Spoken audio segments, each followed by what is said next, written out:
Yeah, Scorpios who do Sagittarians who have a little Scorpio, I feel like there's something good, something really balanced there because I am dating Sagittarians who have a lot of Scorpio and it's just not stinging as it usually does. So maybe that's the balance. Yeah, well, because the water is chilling the fire the fuck out. See, I think sure. Yep. Okay, Cool. okay, I okay, think that perfect. the fire is helping the water be less of a fucking cunt, but that's just me. Oh, And I yeah, love the yeah, word yeah, yeah, cunt, and yeah. I use it in I love the word every cunt positive and also. negative ways because I think it's equal opportunity. Same, same. Yeah, I use it cool, all the good. time, like, that person's being a cunt, but I'm also Right, gonna use it in an empowering way, and it's all about the context and the nuance of right. how I just fucking said it. Yeah. And I love saying it during sex. That's a new thing actually for me, is like Okay. while in the midst of sex being like, whatever, I want to eat your cunt, whatever, like that. Like really Mhm. just taking it everywhere, just bringing it all the way, I like That's that. the cold open right there, baby. Hey, everybody, and welcome to Remodeled Love, the podcast. I'm your polyamorous mama, Jessica Levity Day Lover. And with me today, I'm having a fangirl moment. I'm having a parasocial moment. No, really, don't shake your head, bitch, because it's fucking true. Cool. From the Dear Jessamyn podcast, from what other podcasts do you have? Uh, Dharmacosm. and I hate it here is my third for now. Yeah, there's a Okay. couple in pre-production, but if you go to Spotify and you search Tenderfire Media, you'll see all my shows. There we go from Yeah. Tenderfire Media. It's Ash Danger Phoenix. What up, bitch? Hey, hey, this is fun. I've known we were gonna do this for a really long time. I just didn't know on what topic, and so I'm glad to be here for this one. This is a goodie. I was like so stoked when you reached out because the topic that we're going to talk about today is something that I have so many feelings and thoughts Mhm. about. And I think what I love about you and why I'm such a fan of you is I feel like our brains work very similarly. Mm, We're both fire signs, we're both it's true. neurodivergent fire signs. It's true. And so I feel like the way you break things down on Dear Jessamyn, I am always right there with you. And so I'm excited to tear apart this topic with you. And I have a feeling it's a bit coming from a bit of a vulnerable place right Oh now. yeah, for sure. Okay. So, first, we start all of Remodel Love podcasts with a privilege and identity check so that everyone listening, even if they can't see your face or they don't know who you are, they can take what you're spouting here, whether that's wisdom, opinion, fact, whatever, from the lens of the experience that you've walked. Totally. Love it. I wanna hear you do yours, and then I'm gonna do mine. Is that okay? Okay, so I finally wrote mine down because I feel like I'm always Hell yeah. winging mine Yeah. and I really wanted for my listeners who have heard this, a million times, I'm actually going to lay it out clearly. So I'm a white cis woman, almost 37, in a legal hetero presenting marriage with a white cis man. I'm mostly non disabled, but suffer from chronic pain, which runs in my family.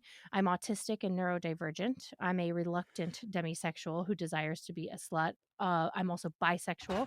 I've been polyamorous for 10 years with the same anchor partner. We used to be hierarchical, and now we're trying to dismantle that as much as is possible inside the fucking nuclear family with young children. We have two biological children, 1 and 4. We are technically low income, but protected from houselessness by, familial support system who doesn't support our love style or what we do for a living, but they still would come to bat for us, and that's an immense privilege. I went to college and I'm still paying it off, and most importantly, I'm a Sagittarius sun with a Cancer moon and a Cancer ascendant. Um, oh, and people have been asking to make sure that we're adding our body size Mm. to our identity and privilege check. And previously, I was identifying as I fluctuate somewhere between plus size and mid size, but I've recently learned mid size is out. It's called small fat. Sorry. That's what I mean. That's what I mean. It's like, okay, I'm gonna stop fighting it, and I'm gonna talk about small fat in a sec. But so I do want to say that I'm a white cis woman. I'm a dyke. I have a bachelor's degree. I have a gorgeous, expansive community that is everywhere all the time and would always be wherever I needed them to, no matter what. I was raised in foster care. I was adopted.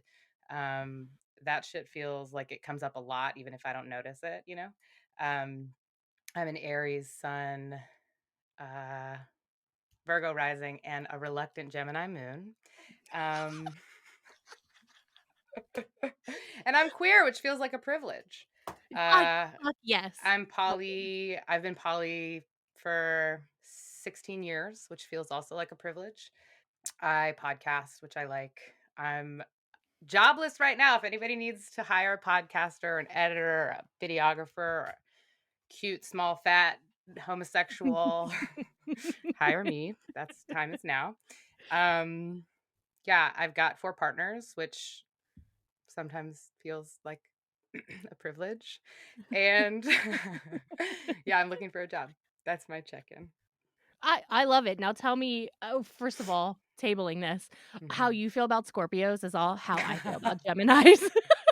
So you see why the Gemini I started dating this person who I'm madly in love with, and she also has a Gemini moon. And I was saying, like, oh wow, we both have a Gemini moon. How do you relate to yours? She said, babe, it's not something to be proud of. You're like, "It's I'm in love. I'm in love." Yeah. 100%.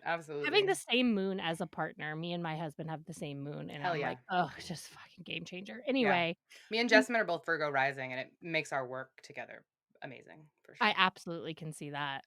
So tell me this little tabled note you had about small fat. Well, only and I was it's only on my tip of my tongue because I was just explaining this to a thin person I'm dating that like and she was talking about how interesting it is. She's dated fat people, but not people who share with her aspects of their fat identity, which I'm like, do they really have a fat identity? Not judging them, but like I get not wanting to share with thin people, but if I'm fucking somebody, like we're gonna talk about bodies if it's me, you know?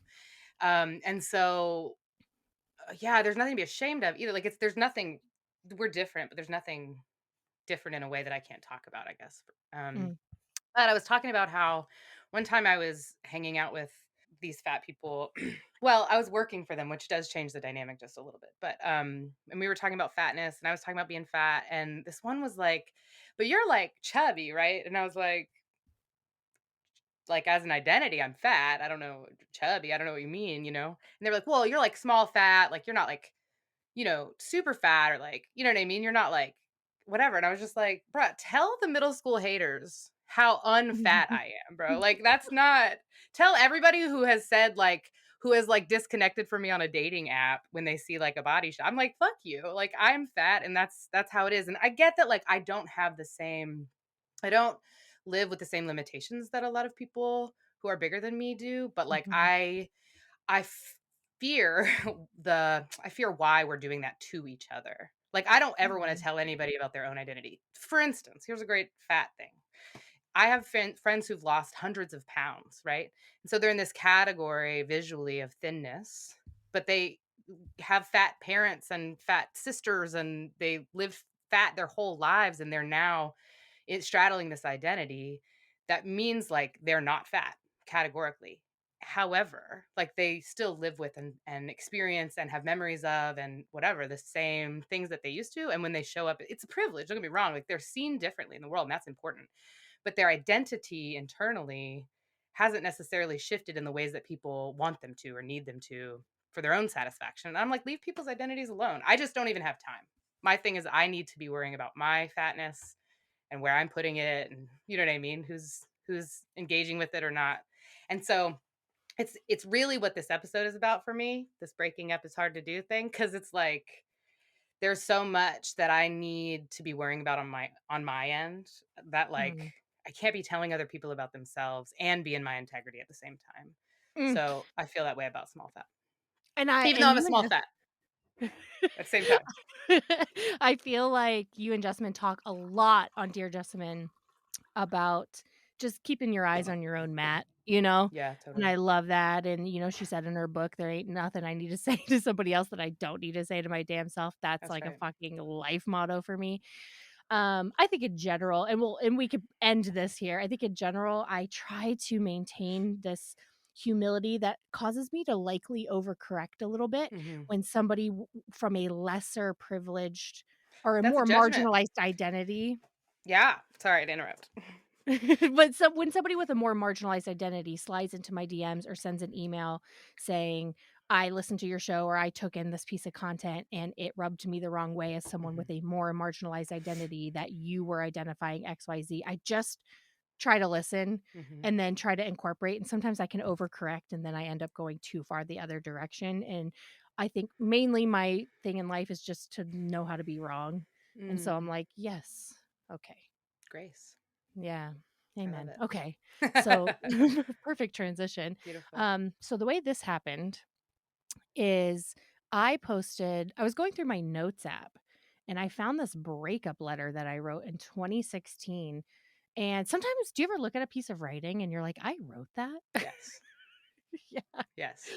Constant my Absolutely. I never think of myself as a writer, and my husband's always like, "You are definitely a writer," but it's only because I can only write when I'm not trying to. Yes, yes. I feel Yeah. that. Because otherwise I'm talking. Like, I literally will call Jessamyn after a date and be like, "Okay, so this is what happened. This is how I feel about it. This is what I think now. What do you think?" Like, actually, I don't really I don't ask for feedback usually, but I just, like, get it out, and I'm like, "Is this a journal entry?" So I started doing it on Marco Polo with her so that I still have access to it eventually. Because, like, I can throw all that into a a transcription app and, like, have it in writing, but it's And what call it it a is. journal. Yeah, Yeah. it's Yeah. totally that. But I'm Yeah. relational, right? So I would much like, it comes better and easier. That's why you see me on the show, you like me on Dear Jessamyn, it's 'cause I'm talking to Jessamyn. But if Yes. I was just, like, writing, it just wouldn't be the same, you know? Yep. I have to Yeah. convince myself that or, like, do the transcription thing, but that's why I cannot journal. My husband journals twice Yeah. a day, that fucking non-ADHD Libra. But Fuck for yeah. me, like, I had to create, like, a close friends list and be like, "This Mhm. is now my journal," because I'm Yes. motivated, because I'm talking to someone, and also I'm getting dopamine feedback from reactions. That's right. Anyway, so I With ya. released this I released this letter that I wrote, a breakup letter, and it's essentially me breaking up with somebody while still in love with them, Mhm. but it's me telling them I'm looking at the signs around us. I'm seeing what I call the exit sign. Mm. It's time for us to get off the highway, even though there's still more highway left Yeah. and we could stay on. And you commented, "Can we please talk about this?" Totally. And I want to know how that landed for you. Well, so years ago, and the only reason I think I remember this so well is that various friends of mine bring it back up to me all the time. But years ago, my exceptionally wise friend said, just offhand, "What if we broke up before we hated each other?" And this is Mhm. in a very lesbian context, which, if you know anything about lesbian breakups, it's like, holy shit. It's like the guy waiting for the Powerball the other night. Hours and hours and hours of when is this ever going to actually fucking happen? I texted somebody, it felt like Bush v. Gore. And she laughed. Yeah, lesbian breakups often take a long time. Not always, but often do. And I have theories behind it. But what if we do it before all that? What if we just say, you know what, I think we're breaking up. Let's just break up instead of all Mhm. of the but what if and when we and if she and we could and what somebody wants and whatever. Just say, hey, because not doing that I think is really about scarcity and like what Mm, is there mm, going to be enough love? Is there going to be somebody else who likes me? Is somebody going to fuck me the way that person did? Whatever. And there's all these good reasons to like try when you know it's over. And it's not over because you hate them. It's over because what was working or what I was attracted to or what kept me in it is either gone or eroding or circumstances have changed or whatever. And like it in your heart. And the reason I wanted to talk to you about it is because I got dumped for the first time in 15 years a few weeks ago. Yes, I see that pouty lip. However, there's a twist and I'll get to it. okay, But yeah. it was such a liberating experience because I'd only been dumped once in my life and I be dating. It's not like, shit happen. I break up with people and it's my Mhm. Aries shit. It's like leadership and like impulsiveness. But it's also like a discomfort in like sitting in the uncertainty and I feel pretty convicted, like when in general, about all things. But when I'm like, I think this is not working, like I think this is not going the way that it was going, I have to say that. And what that feels like to me is like being in touch with my integrity. And when I'm not, like what I read and what you wrote was like, hey, I need to be honest. Like I need to be in my integrity. I need to tell you that Mhm. this is what needs to happen. And the reason I wanted to talk about it is because people who do a lot of dating, which I do, I feel like you do, at least more than the average married human. Mhm. I'm Out trying. there. Yeah, well, good.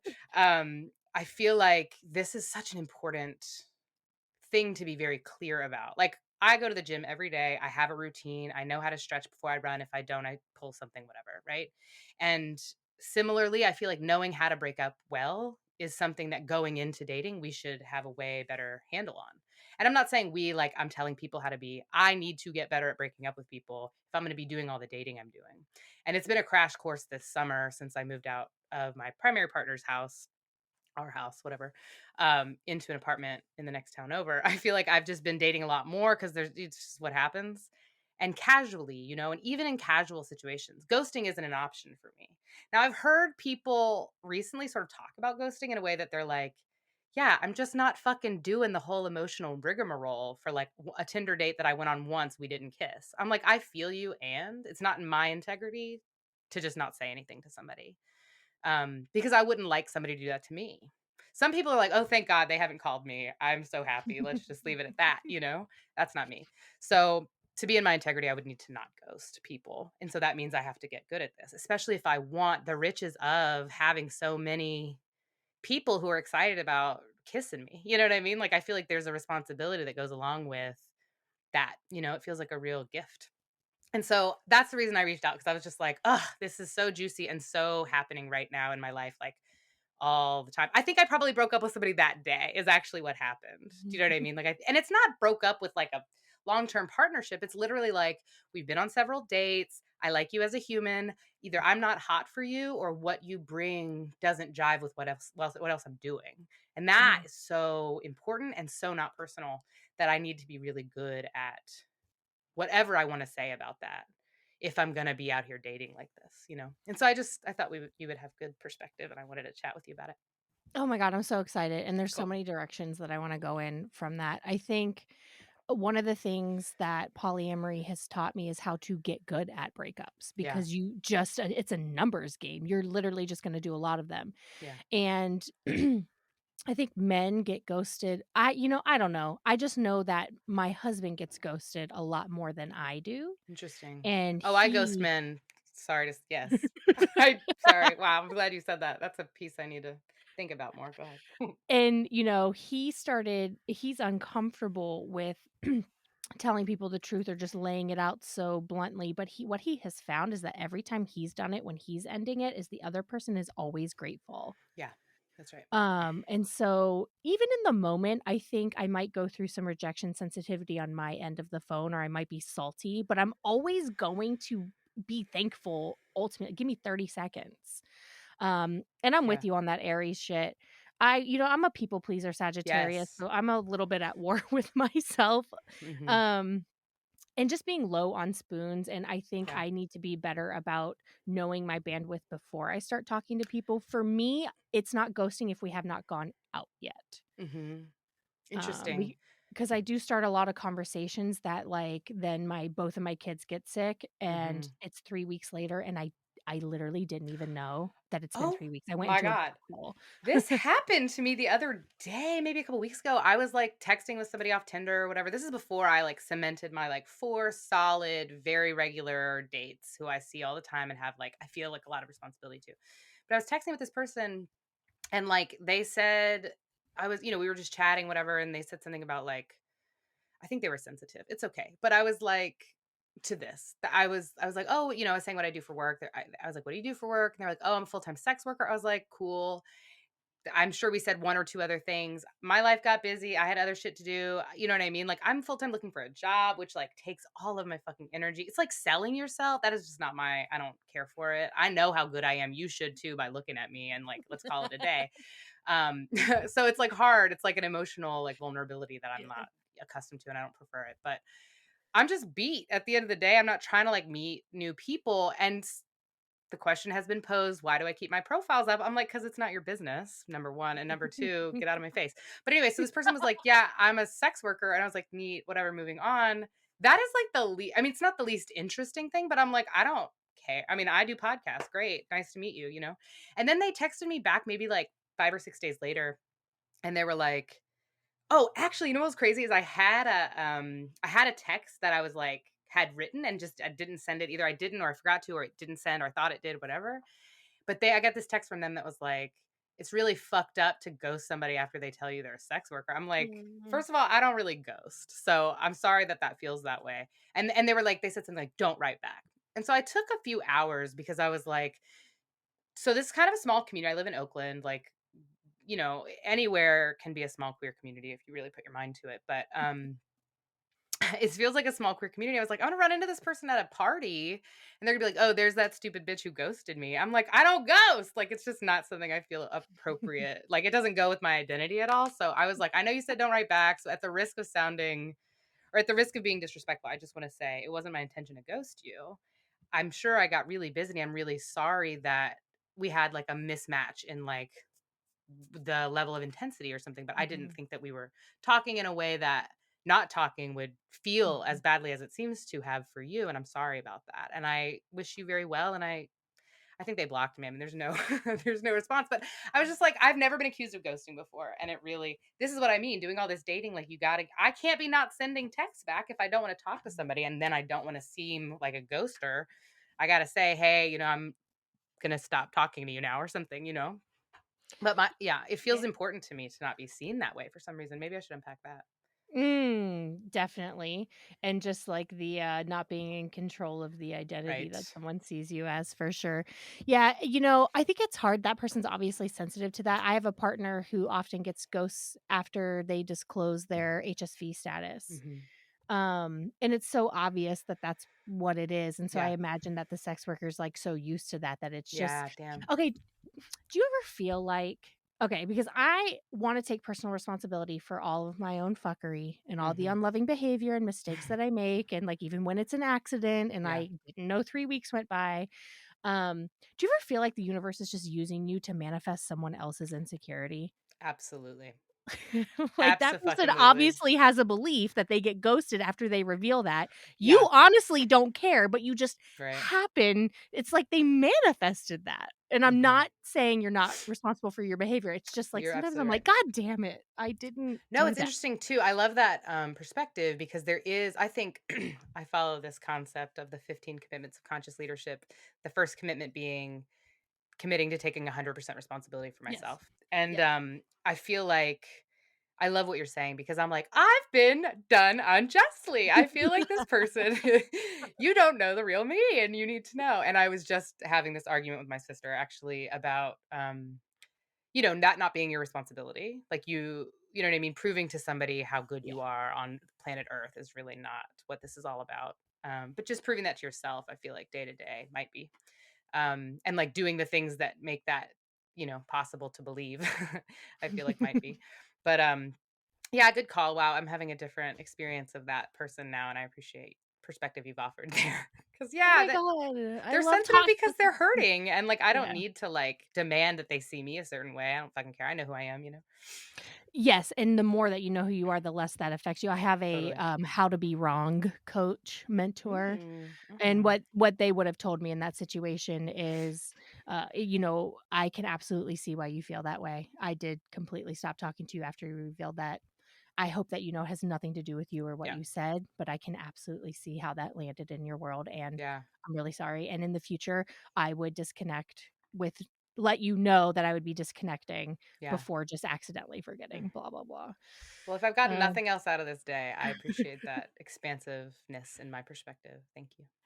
Yeah, thank you for being the type of person that loves to have conversations like this, and that's why I love you. It's why I love Jessamyn, and it's why I think, even though currently paused, retired, whatever, on the shelf, Dear Jessamyn is, I think, the best non-monogamy podcast Oh, out come there. on.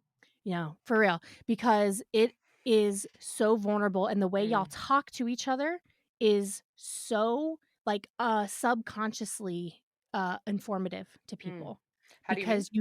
because you hear 2 people saying things to each other, Yeah. and one person goes, "Oh, wow, I didn't feel this way or think this way, or I hadn't considered that." You can hear you each being moved by the other Mm, person's ideas, and you're mhm. not just in the conversation to be right.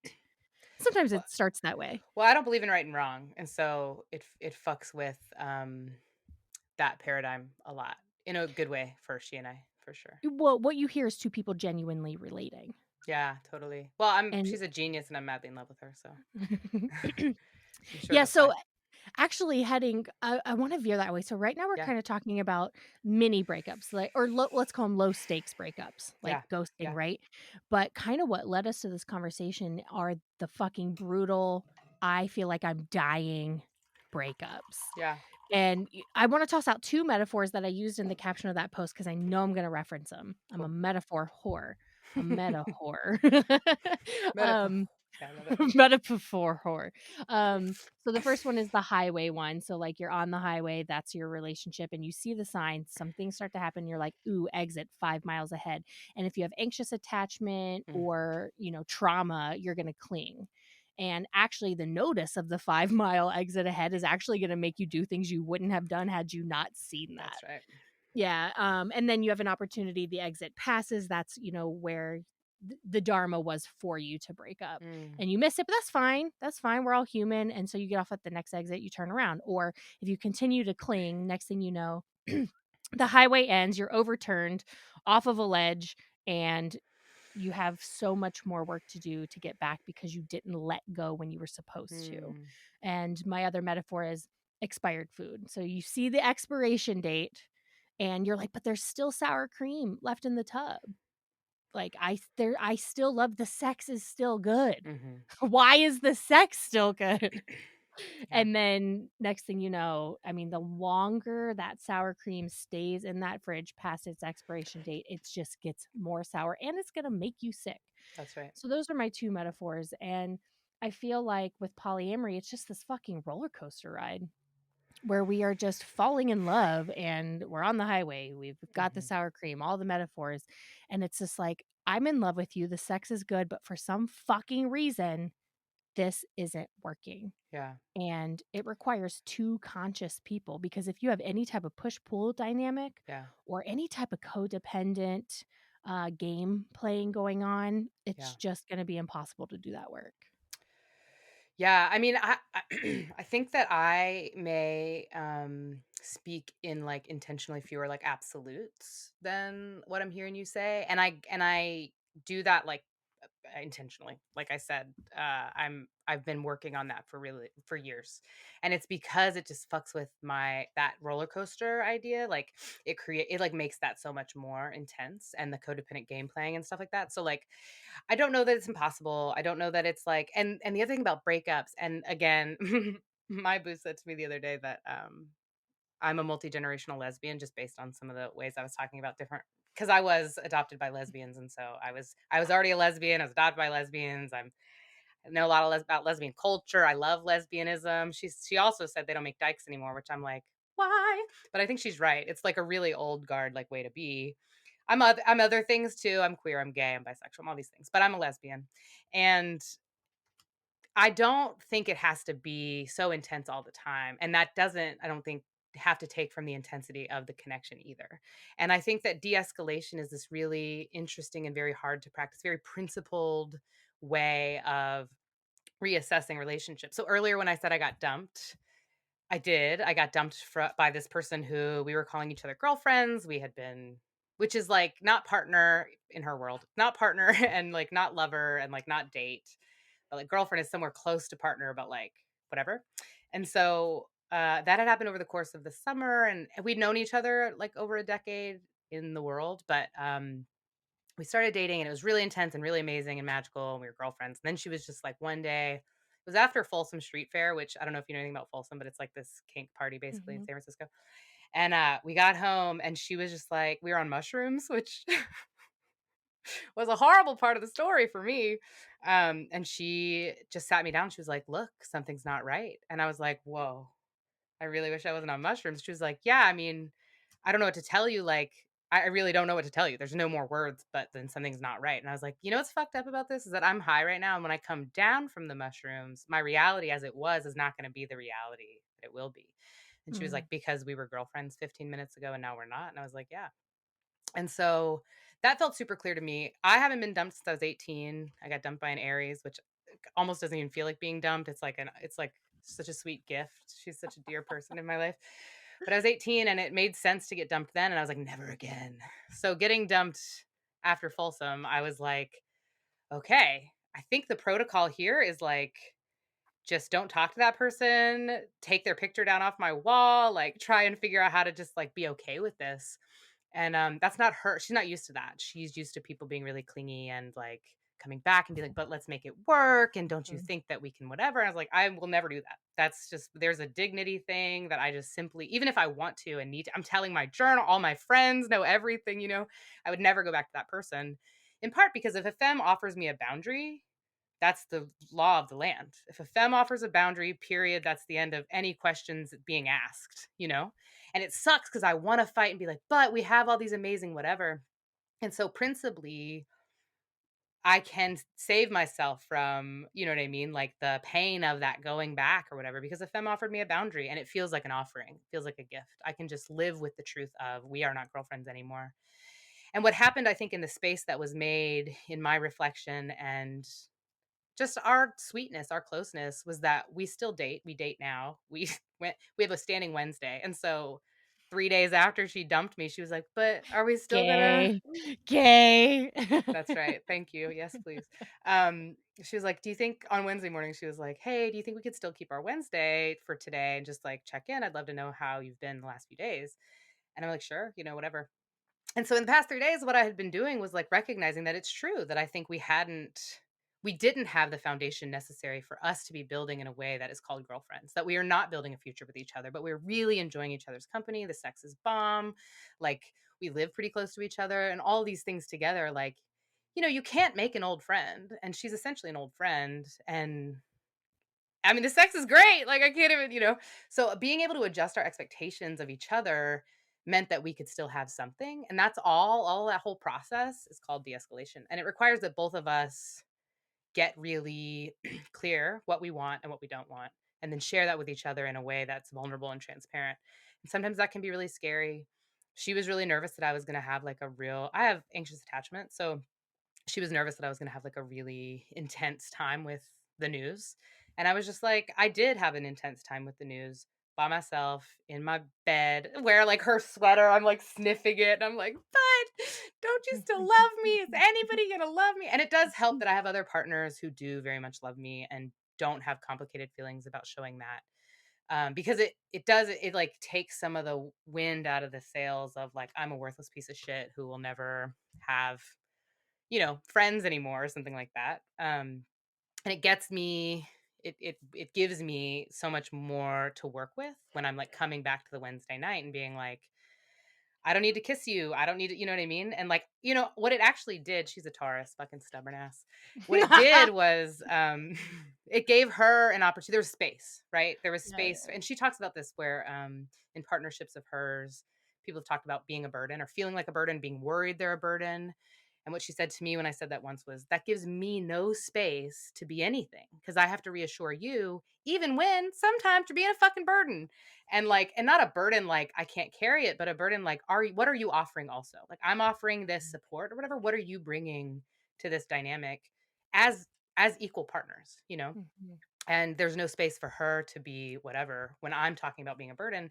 And so I really examined that and reflected on it. It's like, do I really feel that way? Or is that something that has gotten me what I've needed in the past? Has it gotten Mm, me care when I've mm, said to somebody, oh, but I feel like this trump card thing, you have to take care of me now, or reassure me that I'm not? What if I am kind of being an asshole? What if I am taking up a lot of emotional space? What if I am asking too much of somebody and they don't have it to offer? Are there friends I could go to? Can I call my therapist? Do I need to journal right now? Did I go to the gym this morning? Have I eaten today? Did I sleep last night? Like, are there things I can like think about for myself? And this isn't true for everybody and this isn't true for every dynamic, but it made me really think about what does it mean to offer my partner space, emotional space, even if I'm having a huge emotional reaction to something. And that's where the four partners come in, I think. What I used to do when I was more friendly and less horny was have friends. But the pandemic shut all of that down. I mean, I still have friends and we talk, but I moved during the pandemic from the East Coast to the West Coast. And so I want to just go over and have a cup of coffee, and I can't really do that as well. And so making friends in a new town, there are no apps for that. I mean, I know there are technically, but they're not as people are really motivated by their sex drive. And I find that like making lovers is easier and more direct or whatever these days. But that's another thing I really need to examine because friendships are so important and they teach me so much. And there's not this like added pressure of, you know, are we compatible sexually? Do we have a trauma history that makes this thing hard or this impossible thing not, you know what I mean? Whatever. Like, there, it's just less complicated. It's essentially the same for me. Like all of my lovers are very good friends who I also fuck, but um I'm also making a couple of like friends, like new old friends, like people I've known in the past, but we never really got close lately. And I swear to God, it takes the pressure off of all the lovers too. I'm like, oh, you want to cancel a date? That's great. I want to play some fucking words with friends or something with my homies. So this is perfect, you know? Mhm. So it's This about is that what balance and the abundance. relationship anarchists are all about, That's me. is the building of community, Yeah. simply because then when something changes over here, it's not so much felt, over here, the butterfly effect type of Yeah. thing, like the Totally. earthquake's radius isn't gonna be so big. And same thing with, kind of related, but parenting as well. Like, people are like, "Aren't you so worried about your kids getting attached to your partners, and Oh, yeah. inevitably those Oh, I will want to talk to you end." about that. Tell me Yeah, what so, you know. Because I so, date like, moms, you know what I mean? A MILF is like my like gold standard, like "What up, attractiveness. baby?" Yeah, you know. Sagittarius MILF actually, so I don't know why Okay, why interview we don't live in the same over. place, right? Literally. Okay, so my answer to that has always been like, well, it's an honor to teach my kids about death and when Yeah, to de-escalate or reformat a relationship. yeah. But the thing that's really been hitting me lately is like, the only people that have ever had to be removed from my kids' lives were actually not partners, right? They were toxic Mm, friends, right? mhm. But we don't go around telling people not to like bring friends Right, into their kids' lives, even though those relationships also can end. It's not yeah, just who you're fucking. right. But I've noticed with this last, I would say this person was the fourth most important person in my 4-year-old's life, and they had to be Mm, removed this last year. And it breaks my heart because there will be these moments where he notices or asks about it, but for the most part, he's surrounded by so much love and mhm, community and other types of relationships that the blow from that wasn't as big, and that's mhm. tying back to your point about we have to have friendships, we have to have queer platonic relationships, we have to have erotic friendships, like, Totally. we can literally Ooh, just do whatever the fuck we want. I know that somebody just gave me that label the other tell day me because I was like, more. yeah, so I have this friend who's very soul sister, like, there Mhm. is a karmic soul sisterness, Have y'all and run then your pattern? yes, of Okay, course, good. because 'cause we're Just gay. checking. Well, you gotta be. Um, yeah, and we went through a very intensive 2-year spiritual training program Mhm, together, and that's very bonding, mhm, and then, she's also polyamorous and queer, and so we've done this kind of dance around playing together, and it's not always in the cards. So, mhm. like, occasionally, we will play together, but it's not a consistent relationship. So I was like, Play it used like to be kink play. oh, no, like, have sex or, like, have a foursome like, we recently Okay. had a Oh, foursome, and yeah. before that Erotic friendship, sorry, got it. I'm with you. I'm back. yeah, Okay. erotic friendship. Yeah, so Amazing. I was calling her my queer platonic relationship, but then the first time that we finally did fuck, Yeah. it was like, "Okay, well, this isn't platonic anymore," and someone said, "I call those erotic friendships," and I was like, "There it is." Amazing. Yeah. Amazing. Thank God. Ooh, can I split hairs about a term with you for Please. a second? Okay. Yes. So de-escalating, I've been thinking a lot about because it inherently assumes the relationship escalator. Yeah. If we're gonna de-escalate, that means we were escalating. Mhm. So if we wanna be relationship anarchists, I've been playing with reformat because we're just moving That's the good. pieces around. That's good. I mean, And I then am full time on an escalator. I know I want to pretend like I'm not, but I know I am, but I like what you're saying because it gives an option for like when I'm ready to like stop that nonsense. totally. Well, and sometimes I still say de-escalate because there's some kind of emotional de-escalation that I am going through, and I'm fucking kidding Right. myself if I say I'm not. So, Yeah, maybe it doesn't assume an escalator because maybe it is that you're at sometimes a it does. place and maybe you want to go here. Do you know what I mean? You want to just backtrack or like step down a little bit, step back, you know. But I like reformats way more. It's the rectangle, not the square. You know? Yeah, I think it's more accurate, but sometimes just because I am so good at arguing, you can really give me any point. Like, if you were like, "Debate the use of de-escalation," you could put Yeah, me on either side and I'm gonna same. nail it. I So, love that like, you know that about yourself. I'm that way too. I hope we get a chance to really disagree about something because I think it would be really fun and juicy. Do you know what I mean? Like, Totally. and Yeah, loving and respectful and also like, yeah. I don't believe in right and wrong, so it's all just fun for me.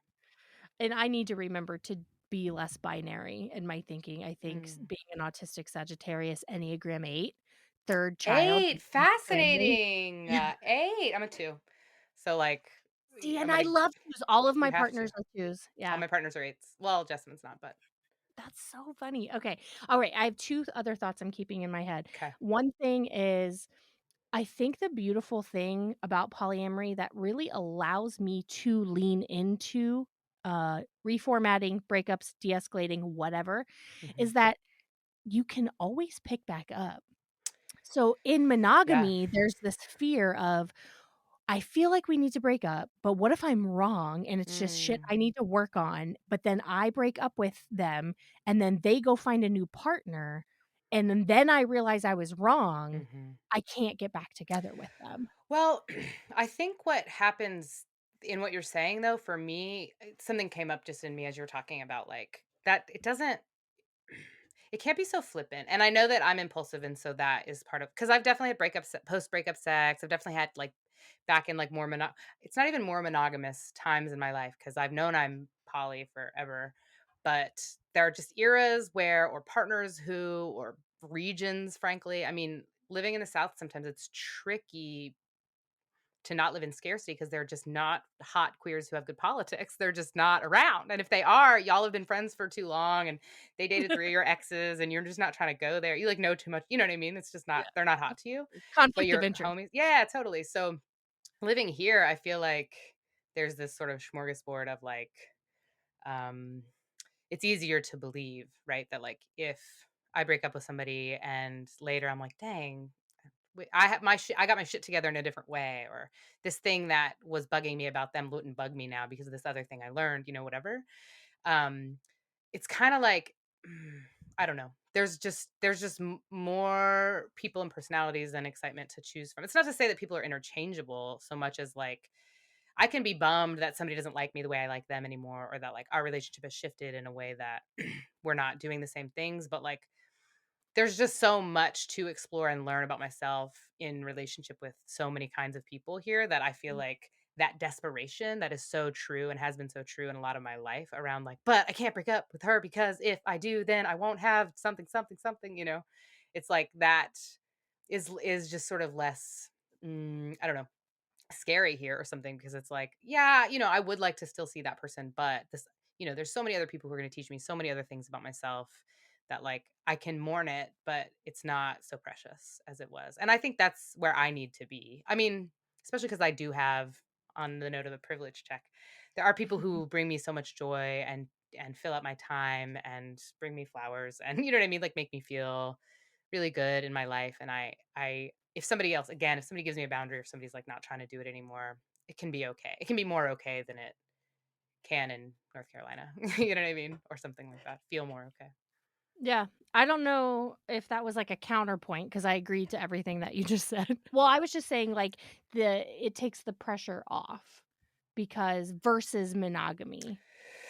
Oh, Because of the ability what I call, like, the ability to bend and breathe, and so bend if and you need breathe. to de-escalate or reformat a relationship, you don't have to have this do or die, like you said, this Yeah. binary thinking around it because Oh, I think I was saying some places I do feel like I still would.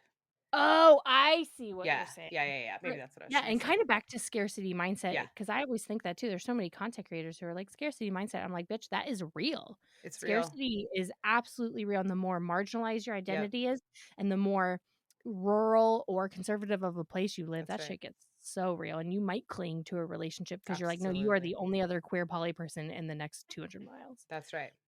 Yeah. I think that's Uh, what I was saying is that like okay, that got shit's it. real. Yeah. Yeah. Yeah. I one of the things that like, made me fall in love with you and Jessamyn. I don't remember what season it was, but you guys were talking about, 'cause your relationship was always on the line, right? And in one Mm, episode, you said you're not really in a relationship if you're not willing to end it at any point. I don't mm. remember how you phrased it, but I was like, It "Fuck, was I definitely have me been." and not her. I no, I don't one of you Oh, said it, okay. but you were both on with the philosophy. Yeah, You were yeah, yeah, both yeah. like, actually, I do think it was you that said it. Yeah. Um, I'm like trying to but foist it. I'm like, it wasn't me. I don't know. But either way, it was something you both talked about, like, Yeah, whoever brought totally. it up, it was something that you guys believed in, and I was like, I have been saying that for so long, specifically about jobs, like, you can't do a good job if you're not willing to lose your job, which is an entirely privileged stance. It's just a metaphysical or existential concept is all, is Mm, that we have to know that we are opting in to yeah, this relationship from a place of, "Is it working?" and not, "I'm afraid to let go." It yeah. was my whole point. Yeah. Well, I mean, I think in that context, that brings it a little bit more home for me. Yeah, and I know that, and Jessamyn has talked to me about this. So we're in the middle of like a complete reformatting, she and I, and that's a part of why the show is not. I mean, the show's over. Like, it's not that Dear Jessamyn, the words may not pop up somewhere, and it's not that she and I may not do a podcast someday, but like that show, the way it was, the way our relationship was when we started it and continued it, is done.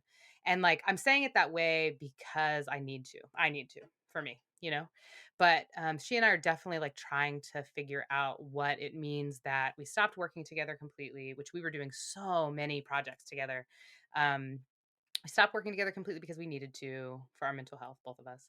And I moved out. And so that alone, like, is such huge change from this 9-year long friendship, 4-year long relationship that was like, we say monogamish, just because we were working and not dating. She has another partner, or she did at the time have one other partner, still does, but she has more now, and so do I. But that person and she had been together for 10 years when we got together. And so, their relationship was just at a different place than hers and mine was. And we were really only fucking each other. We were working together side by side in the same office every single day through the whole pandemic. Like, I mean, there was something really specific about how we were relating to each other. And then that just changed. And that changes. We change, praise God. And like after that, everything around us can and maybe should sometimes change. And so, the love is not diminished in the slightest, and I don't think it could be for the way that she and I exist and love. But we are trying to figure out how what we're doing now with the circumstance of the changes, that material changes, that and circumstantial changes that needed to be made, how that is affecting how we show up to each other in partnership. She's my partner, she's my ride or die, I'm hers for sure. And like, it is complex to have one day a week that definitely, Sundays are our days together, no matter what. We hate each other, we love each other, whatever. We're fighting, we're not, whatever. Like, we will spend that time together, and specifically not with other people. Um, but I have like 3 dates a week with this other person, just so happens, because I had concert tickets, and she had a thing that she needed me to go to, and then we have our standing thing or whatever. And so it's weird to be seeing somebody more than her, first of all, just period. And then it's weird to be um feeling the feelings I feel when she's been seeing her partner. She's gone on a new date with somebody multiple times that week, and like I get my one day, and like in scarcity mindset, it's not enough. But that one day that she and I share in that week isn't the only thing we're sharing in that week. Like, Mm. obviously there's a lot that we're doing, texting and memeing and whatever back and forth, also sharing about work stuff. I'm talking to her about how I'm getting a job, and she's talking to me about what's going on in this job that I know really well that she's doing, and nobody else will really know what she's talking about the way I will. So we have all these things that we're doing, but also we have all these years that we're drawing from every time we come back together. And it is kind of like what you were saying, is like there's a way to shift it in your brain in such a way that you're not like, you can move yourself out of the scarcity. I feel scarcity around time I get with her. This is something we've Mhm. both chosen, something we've both picked. We have identified that the distance that we live from each other, it's just like hard to make. We can't just pop by. And so it means like we will certainly have a dedicated day a week. We might have more, but it's not necessarily guaranteed. And with our work stuff, she works a lot. I am working hard to get a job and I do that a lot. But I'm also very excited about exploring my world and like this very gay place that I live and very poly place that I live, and learning so much. I always talk about it in the context of learning about myself, because lovers offer me so much. back. You know what I mean? For me to be able to like live this Yeah. life better. But it's easy to slip into scarcity thinking around the ways that she and I are reformatting our structure. And it's like a constant, diligent effort to not. And sometimes what it means is like I'll call her and be like, I don't care what you're doing. I just want to hear your voice a little bit.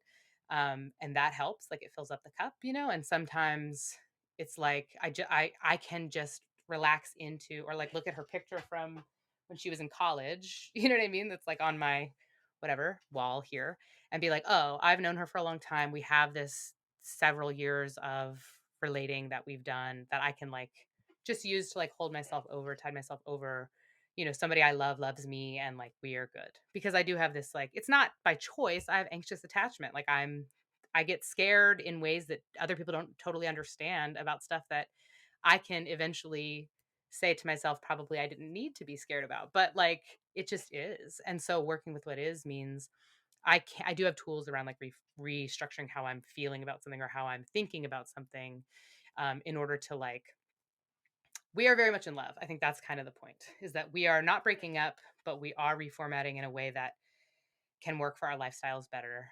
And we're not just like making each other crazy all the time. But it is scary. It gets scary. It's also like if we don't live together, what if we fall out of love easier, some shit like that. We weren't fucking for a long time. We were non-sexual partners. And so that was another thing. It's like what if somebody's gonna fuck you better? That's just not real. Like all of that. I have this sweetie who talks about that process being anchoring your anxiety. So like that's just a place to anchor anxiety that just lives in you. And just you're Mhm. calling that anxiety, what if somebody fucks you better than me? First of all, that's not a thing. It's just not gonna happen. Number two, it's just a place for me to anchor my anxiety. Interesting. You Yeah, know what I yeah, mean? It's yeah. just a place for me to put what I'm already feeling. And I'm usually feeling it about something else entirely. Work stuff is huge right now. I'm like, what if I don't get a job? I'm going to get a job. Nobody's going to fuck her better than me because it's just not comparative like that anyhow. Like the things other people bring into a relationship. You know what I mean? It's like they're going to fuck her differently than me. Like that's hope to God. I hope she's getting really good sex, whatever she's doing. You know what I mean? It's not going to be what I do. It can't because there's so much emotion and like relationship Mhm, in the intimacy already. So it's just a place to anchor anxiety. And when I can frame it that way, I'm like, okay, why am I anchoring my anxiety there? I could be anchoring my anxiety if I need to somewhere else. I could be also like dealing with the fact that I'm having anxiety in my body and it doesn't have to be about a specific thing or about another specific thing. It's a somatic reaction to reality. And I have tools to work with that. I don't have to put it on like whether or not this person's going to call me back. I can, and that's okay. I just need to know that I'm doing that. Makes me feel better if I know that I'm doing that, you know? yeah, so much of the work I do in peer support calls right now is coming up with somatic plans for people. Like, if you know your partner is going to go on a date that night and you know you're always triggered when they're on a date, what Mhm. happens if you go for a really hard hike that morning? Does Totally. it change, Totally. and coming? And so I think that's something I'm like leaning on in my life right now. As we're heading into the end here, I would love to just ask you what are some things you look at when it comes to, does this relationship need to be reformatted or de-escalated or broken up? Like, for me, it's a functional thing. It's Mhm. and that's kind of the blessing Mhm. I think of autism is it's simply an equation for me. Is it Mhm. functional? Is it dysfunctional? Mm. And and if it is dysfunctional, do both of us want to change that? Because if the answer is yes, then great, we can alchemize it. Yeah. But if one person doesn't have an interest in changing the dysfunction or disagrees that it's dysfunction, now Mhm. we just have an incompatibility, Right. and it's Totally. easy to deduce from there. I have a different thing, but I love the concept of like recognizing incompatibilities. There can be many, some of them are not deal breakers, whatever. But incompatibility is not a scary word in my life. It's like, oh, that's so, yeah, it's a gift to be like, I got it. We're incompatible on that. But the way my metric is same wise friend who asked, what if we break up before we hate each other? Asks me or used to when she doesn't anymore because she knows I do it myself. But when I'm getting a new relationship, she always says, "Is that person good for your pussy and are they good for your wallet?"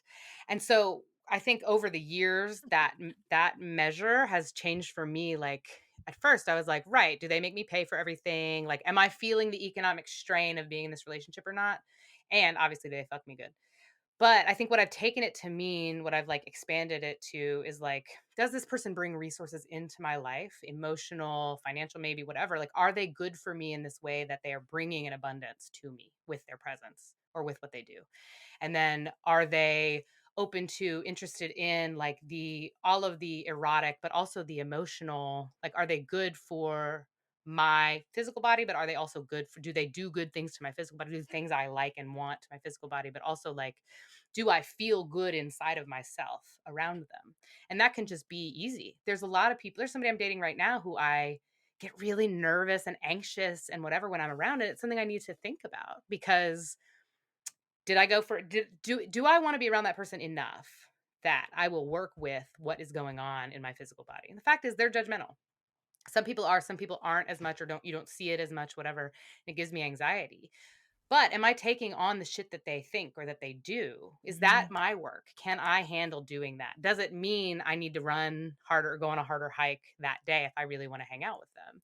You know what I'm saying? Because like they remind me of different people in my family also. And so I feel like it's lesson I want to work with. I feel like it's good, it's information. But the question has to be, are they good for my wallet? Are they good for my pussy?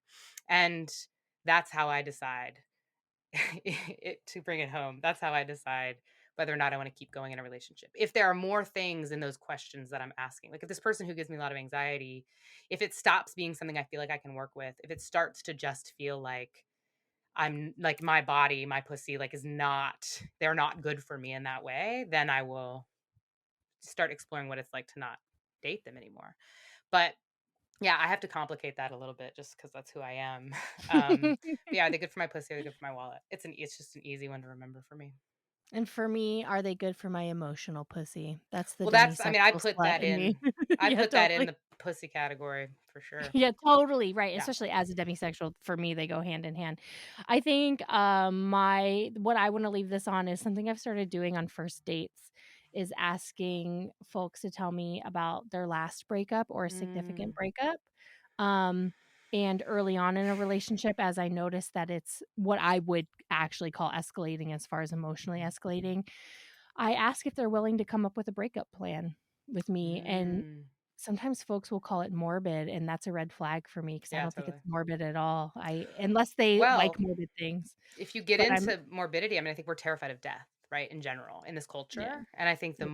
I find so much comfort and at homeness with people who are comfortable talking about and being with and, like, knowing the inevitability of death, and in this case, in the relationship also, you know?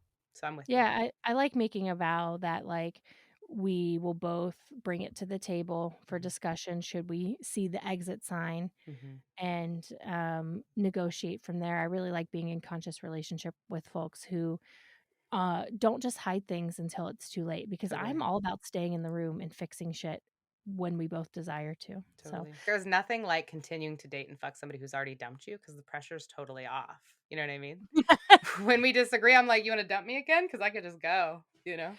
see, and that shit, I struggle to do that. I think it's the demisexuality, but shit can get really expectations sneak in for Mm. me. Mhm. And so then, like, I always do this thing where I break up, reformat, de-escalate, redefine the container, Yeah. and then the next thing I know, there's resentment somewhere, Yeah. and resentment is always a sign I had an expectation that wasn't being met, so I can't speak highly enough for this person's integrity, honestly. And like the fact is, she dumped me because we needed to stop being girlfriends. And now the way that we relate is very much like we get expectations sneak in for sure.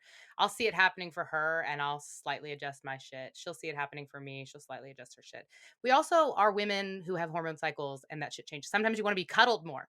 And so it's like, dang, can we be girlfriends? And it's like, no, we cannot. And so we hold each other to that. I think our shared understanding of integrity really helps with that whole process for sure. well, and you clearly have very high emotional intelligence, and so do your partners, and that's what It's makes true. all of what you're talking about possible. Before we go, Yeah. is there anything you wanna plug? Do you wanna plug Dharmacosm? Do you wanna plug how the fuck to hire you if somebody wants to give you a job? Ooh, I'm working right now on my website, tenderfiremedia.com, so that like anybody who would want to hire me would just go there and be like, "Oh my god, this bitch forever." So, after today, which I'm sure that's when people will hear this, tenderfiremedia.com will be the place to look and see if you want to hire me, but hire me. I do so many really important cool remote work things that I like doing. But no, I think mostly I want to just redirect people back to your stuff because I love looking at your stuff on social media. I think it's so helpful and feels great to like not feel alone as like a poly person in this life in this world who's out here sledding around and like needing validation and advice. And I just really appreciate all your stuff and the fact that you put Thank yourself you. out there. There's no way to thank somebody enough for like being real on the internet, you know.